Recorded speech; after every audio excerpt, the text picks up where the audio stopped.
Buraya gidiyoruz değil mi? Evet. Selamünaleyküm. Selamünaleyküm. Hoppa. Montunu bir şey yapalım. Tamam. Şunu. Sana çok güzel bir mont.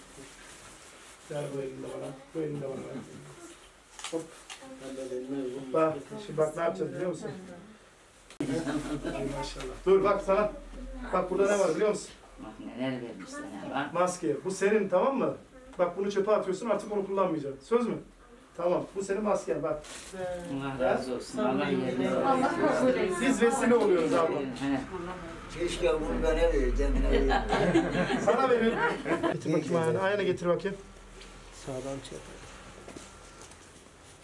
Bakalım hoppa. Bak tak oldu ha. Şimdi adam olmuş. Dur onu da vereceğiz. Ötekini de giydirelim. Getir bakayım bunu. Getir getir getir. Hoppa. Hoppa. Nasıl oldun ama? Evet, bugün çok şükür Rabbime hamdolsun yine bir hayır işiyle birlikteyiz. Onun için mutluyuz. Allah'a çok şükür. Rabbim hayırseverlerimizden razı olsun. Bu işte hizmet veren tüm kardeşlerimizden Allah hayırlarını kabul eylesin. Allah razı olsun.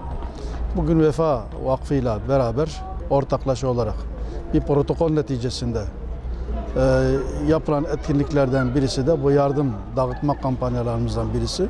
Bugün icra ediliyor. Bugün gerçekleşiyor. 400 aileye bir kışlık giyim yardımı yapılacak çocuklara. Allah kabul eylesin. İnşallah bu yardımların devam etmesini temenni ediyoruz. Emeği geçen herkesten, yardımseverlerimizden, vakıflarımızdan Cenab-ı Hak razı olsun. Hepinizin emeklerine sağlık. Cenab-ı Hak daha nice hayırlı işlerde yine bir araya gelmeyi nasip eylesin. Milletimize, memleketimize hizmet vermede bizleri daim eylesin diye temennide bulunuyoruz. Biz Vefa Uluslararası İnsani Yardım Organizasyonu olarak genel merkezimizin Almanya Köln şehrinde bulunuyor. Biz de her kış olduğu gibi bu kışta yaklaşık 11-12 ilde Türkiye'de kış kampanyası gerçekleştiriyoruz. Bugünkü rotamız Gaziantep. Gaziantep'te de yaklaşık 450 yetim çocuğumuza, ihtiyaç sahibi ailelerimize kışlık mont, bot, atkı, bere, eldiven ve maske dağıtımı yapıyoruz. Ayrıca zekat yardımı da yapıyoruz. Allah destek olan herkese razı olsun. İhtiyaç sahibi ailelerin her zaman yanındayız. Allah razı olsun. Türkiye'de Diyanet Vakfı ile protokolümüz var. Onlarla beraber kış kampanyalarımızı gerçekleştiriyoruz. Burada da Gaziantep İl Müftüsü, İl Müftü Yardımcımızla beraber kışlık dağıtımlarımızı gerçekleştiriyoruz. Hadi benim de